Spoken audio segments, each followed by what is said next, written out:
죄가 인간 세상에 들어오고 나서 겉으로 드러난 대표적인 행동이 폭력입니다. 힘으로 남의 것을 빼앗고 남을 굴복시켜 자신의 종, 곧 소유로 삼아내는 그런 모습입니다. 이러한 폭력에는 인격이라는 것이 전혀 존재하지 않습니다. 사람도 그저 하나의 자신의 이익을 위한 도구에 불과합니다. 오직 힘 있는 사람만이 대우를 받고 힘 있는 자만이 가치를 인정받습니다.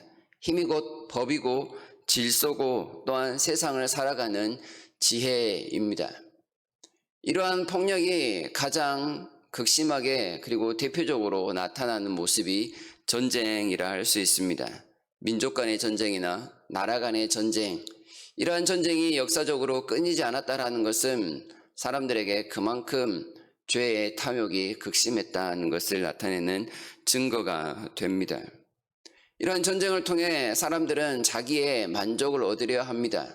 스스로 노력해서 어떠한 산물을 얻는 것보다 남의 것을 빼앗아 자기의 것으로 삼는 것이 훨씬 더 쉽고 빨랐습니다. 물론 자기의 목숨을 걸어야 하기도 하지만 그에 따른 소득은 굉장히 큰 것이었기에 사람들이 이 전쟁에 많은 참여를 합니다.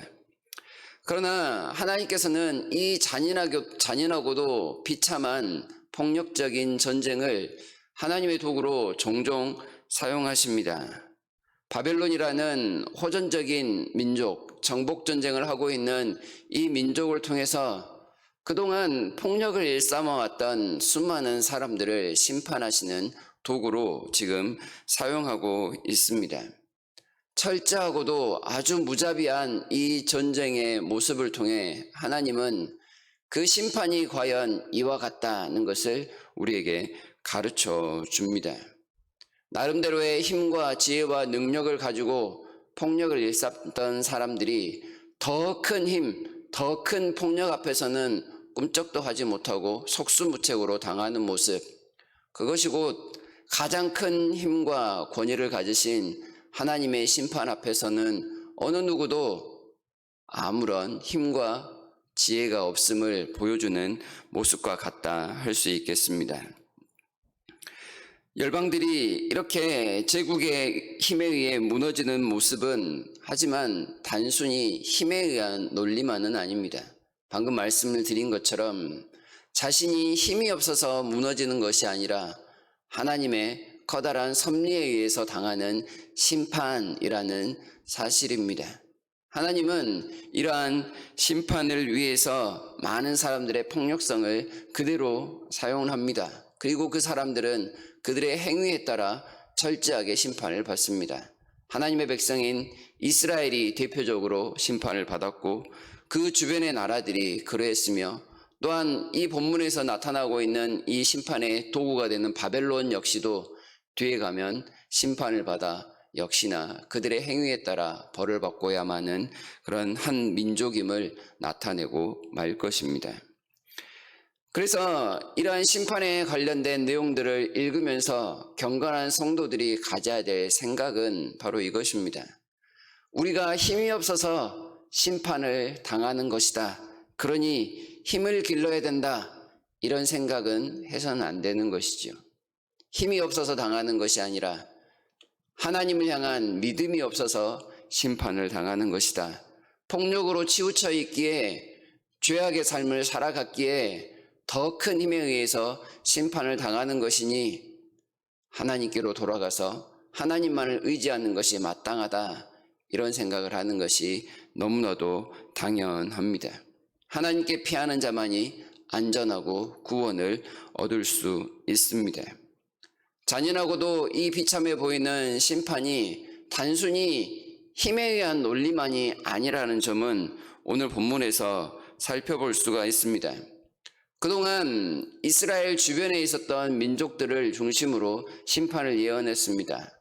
애굽과 블레셋과 모압과 암몬, 에돔에 이르기까지 이스라엘 주변의 나라들이었습니다. 그러나 오늘부터는 이 다메섹과 약간 멀리 떨어져 있었던 옛 아람의 수도였던 다메섹, 그리고 정확하게 그 위치가 알려져 있지 않은 게달과 하솔이라는 이 민족들에 대한 심판, 그리고 그 다음에는 엘람이라는 훨씬 더 멀리 떨어져 있는 민족에 대한 심판까지 이어지고 있는 모습입니다. 심판에 대한 그 내용을 엿볼 수 있는 곳은 30절, 31절인데요.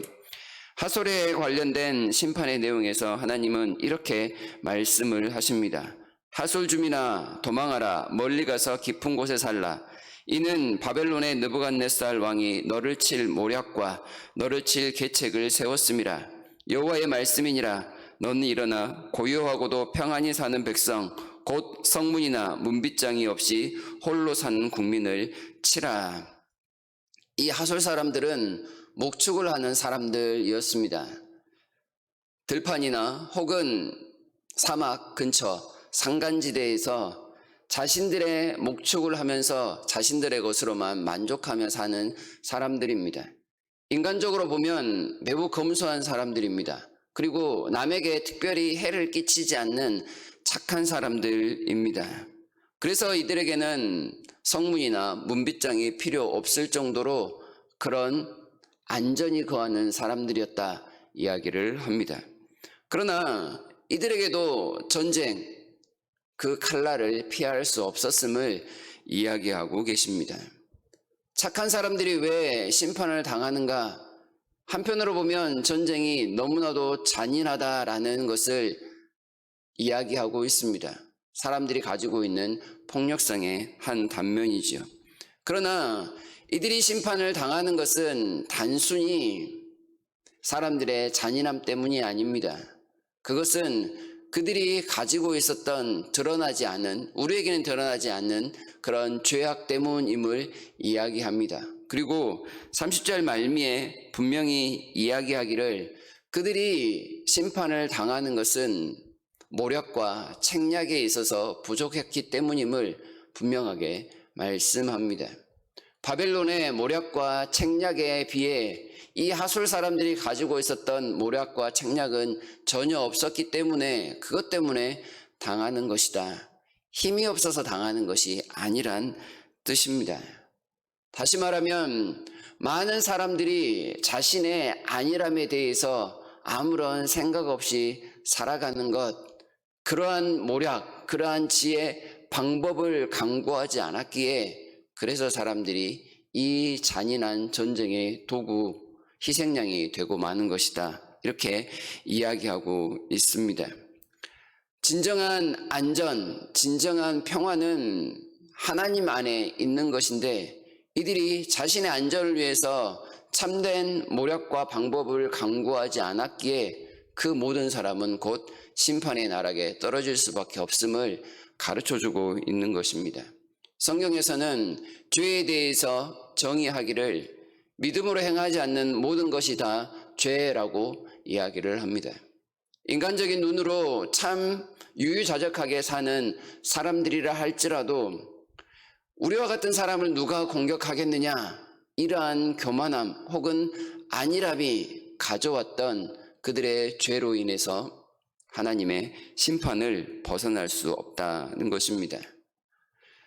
이 하솔 사람들이 가지고 있었던 모습은 에돔과 같이 산간 지역에 거하면서 그들의 자연적인 요새와 같은 삶을 자랑하며 교만하였던 민족이나 또 이렇게 너무 사람들과 동떨어져 살아가기에 누가 우리를 공격하겠느냐라고 생각했던 안일함의 모습이나 스스로의 안전에 대한 교만함에 있어서는 동일함을 나타냅니다.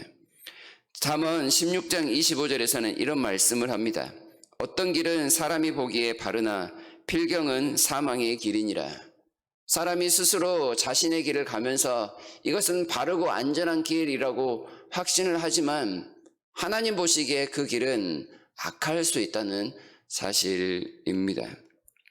포악을 일삼으며 다른 사람을 늘 해코지 하는 사람들이나 자기 것만 취하느라 나는 다른 것은 전혀 보지 않는다고 살아가는 사람들이나 그들의 길이 필경 사망으로 이르는 악한 길일 수 있음을 가르쳐 줍니다. 심판의 정도는 다르겠지만 심판의 결과라는 면에서는 동일한 모습입니다. 이런 하솔과 같은 사람들에게 심판이 내려지는 모습을 보면서 우리는 무엇을 생각해야 하겠습니까? 우리에게 진정한 안전이 누구에게 있는가? 힘을 길러야만 안전한가? 그것은 아닙니다. 말씀드렸다시피 힘에 의해서 안전을 추구하는 사람들은 힘이 빠지면 그 안전을 보장받지 못합니다. 그래서 성도는 오로지 하나님께만 마음을 두고 살아야 합니다. 시편 18편 1절과 2절에서 이렇게 고백을 합니다. 나의 힘이 되신 여호와여, 내가 주를 사랑하나이다. 여호와는 나의 반석이시요 나의 요새이시요 나를 건지시는 이시요 나의 하나님이시요 내가 그 안에 피할 나의 바위시요 나의 방패시요 나의 구원의 뿌리시요 나의 산성이로다. 오직 하나님께 피하는 자만이 안전히 살아갈 수 있습니다. 하나님만을 믿을 때 우리의 안전이 보장이 됩니다. 세상은 힘의 논리로 움직이는 것 같지만 그렇지 않습니다. 오직 우리 주님의 섭리에 따라 움직일 뿐입니다. 그러니 주님의 손이 임재하는 곳에 우리가 거해야만 마땅합니다. 오늘 하루를 살아가실 때 하나님께만 피하기 위하여 노력하는 우리 모두가 되었으면 좋겠습니다. 하나님의 손길이 머무는 곳 그 이외의 곳으로 벗어나지 않기 위하여 깨어 기도하며 하나님의 도움을 구하는 삶이 되었으면 좋겠습니다. 그리고 또한 이 코로나 상황 점점 심각해져 가고 있는 이 상황 속에서도 하나님의 선한 손길이 어떻게 임하시고 어느 곳으로 임하시는지를 바라보며 그 손길에 따라 온전히 순종하며 또한 기도하며 살아가시는 저와 여러분들이 다 되시기를 진심으로 바랍니다.